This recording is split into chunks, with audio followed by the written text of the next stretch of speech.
Oh no! I recently got a copy of Alan Wake 2, and as someone who's never played the original or any other Remedy game, I decided that I want to jump into the Remedyverse, and the first game that's a part of that is Alan Wake. So let's get into it. But before I do so, some dev history. Alan Wake was developed by Remedy Entertainment, the studio behind Max Payne.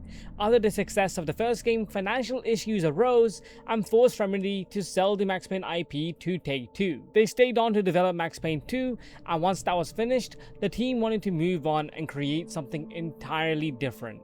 Originally conceived as an open world game, Alan Wake went through years of troubled development. The team struggled to make the open world work, and after several missed milestones, they eventually scrapped large portions of the project and rebuilt it around a tighter gameplay loop within 3 years. That decision ultimately shaped the game that we got. Published by Microsoft as an Xbox 360 and Windows exclusive, Alan Wake launched on the same day as Red Dead Redemption, which overshadowed its release. It didn't sell well. It would eventually surpass 2 million copies by 2012, with its spin-off American Nightmare later reaching 3 million, but in my opinion, never to the heights that it could have been. Anyway, onto the game. You are Alan Wake, writer and best-selling author. After his latest release, he's been on a writer's block for 2 years. To try and get his juices flowing again, he and his wife venture into the little town known as Bright Falls. But during his stay at his cabin, his wife is kidnapped and taken down into the bottom of the lake by what is known as the Darkness. Alan goes after her, but as he does, he wakes to a world where strange phenomena surround him. I decided to play the original as the remaster gave me a lot of issues, but I'm glad I did as it has all that sexy ad placement. And I gotta say, I loved it. It added so much to my experience. Check it out, Verizon. Anyway, as far as gameplay goes, Alan Wake has possibly the most innovative combat I've seen in a very long time. The Darkness being the enemy is unique, and your weapon against it is light. Most of the time you'll be relying on flashlights alongside a few other light-based tools to take care of it. At first, this was a pretty cool gimmick, something I genuinely appreciated, and there are some other cool ideas that make it threatening. If submerged in the darkness long enough, Alan gets drowsy with the camera swaying and enemies swarming all around him. The only way out is to kill everything or by finding a source of light. And with how limited supplies are, you need to be careful. And with how awful Alan's cardio is, running away isn't an option. You have to conserve your ammo and play carefully. And most weapons and tools can only be found as you progress, with them also being limited. By now, you would think the game is survival horror, something like Silent Hill or Resident Evil, but no! You're submerged in darkness so often, combat is the only option. And because of the way the story is told, it's broken up into 6 different episodes, with each part ending with a cliffhanger. You would think progression would carry over, but again, no! Some genius at Remedy thought that losing all your stuff was a good idea. You don't gain new weapons or items during the next episode. Instead, it's the same shit that you once had. They made me lose the guns again? Game! Every stupid chapter is, oh, you lost your gun now. It's gone. Oh, why? Just cause. And it would have been fine if this was a game like a Telltale game, but it was a full package title. And to add to this bullshit, the enemies you fight are garbage. The darkness is fun, but only for so long. Eventually you fight inanimate objects for some reason, and they suck ass because they take forever to kill. On top of that, it doesn't help that each location looks the same. There are maybe 4 times in the whole game that you ever explore.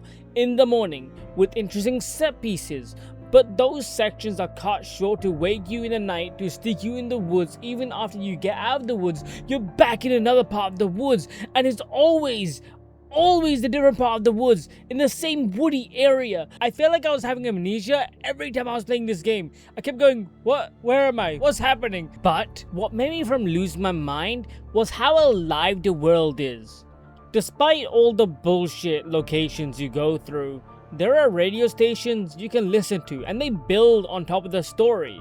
And you can find TV shows with a program called Night Springs, each episode having its own weirdness, so seeking those out are always a blessing. But outside of the woody areas, Alan Wake shows where Remedy was always heading. They always seem to be an artsy studio with explosive energy, but due to their limitations, they couldn't go far.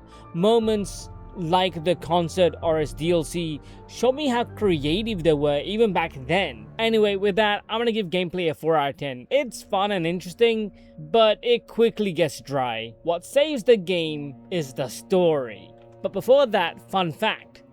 Thanks to Microsoft's involvement, there was a short miniseries called Bright Falls promoting the game. The show has a different main character and is a prequel before Alan shows up. The show has a lot of overlapping themes, but there's not much to unpack as it's mostly going over what happens to someone when they become a Taken, which is what the darkness is called. It's a great insight to the world of Alan Wake, but it doesn't do much overall for me. Anyway, I have never played a game with a more confusing story. During the beginning, I found myself compelled. Alan and his wife are on holiday in an attempt to break him out of a 2 years writer's block, and the setup to Bright Falls really set the stage for what I thought was going to be a psychological thriller. But then later, when Alice goes missing, I couldn't connect with the story. I found it confusing and all over the place. Characters were saying things that don't entirely make sense. Half the time I was lost with where the story was going, and when I would get immersed, it would then break its own immersion by making a bad joke or a setup with no payoff, which would ruin the pacing and tone for me. And so by the end of the story, I couldn't connect to it and hated it. That is, and here's the weird thing, I ended up really liking it weeks after when I spoke to a friend about it, where he noted the story encourages theory crafting and how a lot of events get foreshadowed early on, with reveals and payoffs that don't happen until much later. And so going back to the story a second time, I liked it a lot more, and what helped was the manuscripts. In no other game have I found collectibles to be as important or more important to the story than here. I didn't mention these earlier as I never got them all, so I missed out on a ton of information. But they add to the plot and add to the idea to what is and isn't real. The fact that the game goes out of its way to make the player and Alan feel like they're both on a journey of discovery, uncovering the truth, is such an unbelievable feeling. And it's not just that. Looking back, I was surprised by how much of the story set up future events long before they actually happen. Through dialogue and background details, the game is constantly foreshadowing what's to come. So much of it is right in front of you, but you wouldn't even notice on the first playthrough. And with that, I want to talk about the characters. Alan as a character is a huge jerk. He belittles his friends, doesn't want to do anything with his work, hates the fame and praise he receives, and as the story progresses, he starts to change. But I wish this story delved deeper into his psychology. Like with episode 4, Alan's told the darkness is a dream, something he came up with. I would have loved if this part of the story was longer, delving deeper into Alan's depression. Instead, we quickly move on from it. The DLC goes into it a bit more with the mind and body of Alan having separated. It's okay, but nothing I loved. On top of Alan, there's his wife, Alice, who I kept hoping would have more to say or do with the story, but for the most part, she's just a crutch to keep Alan going. But thankfully, what made Alan more interesting was his best friend Barry. To be honest, I didn't love him. Even going back through another playthrough, Barry changes the story's tone in a way that feels strange. He's loud, arrogant, and a goofball, but for that reason, he brings about a side Alan never shows, and is why Alan doesn't lose his mind. And there are plenty of other characters that can be mentioned, like Zane or Barbara or the Sheriff or Cynthia. There are so many that I can speak on, and they all have so much story to tell, and the theories linked to each person could drive me insane with how fun it is. Overall, I'm gonna give the game a 7 out of 10. There are still issues I have with it, like how it leans in one way with this tone but then goes another, and without the manuscripts, I don't think it's all that interesting. But not to end this on a score, I want to talk about a massive spoiler, so you can skip if you like. What I love about the manuscripts is how blatant it's presented in the story without feeling out of place. Like, there's a moment Nightingale interacts with it, but Nightingale in the game is a washed up loser with nothing going on. But some important information was left out, even the manuscripts don't mention it, but it's a part of the Alan Wake files where you learn that he was kicked out of the FBI, and the reason he's hunting Wake is because he read one of the manuscripts and is constantly seeing his partner's death, where he thinks killing Wake will end the nightmare. That's such a cool piece of detail that's left out, and it's not the only one. I do wish it was in the game, as it just makes it that much more impactful. Anyway, I really did love Alan Wake the second time around, and I can't wait to jump into the sequel when I get a chance. But for now, my next game is Quantum Break. So with that, take care and see ya.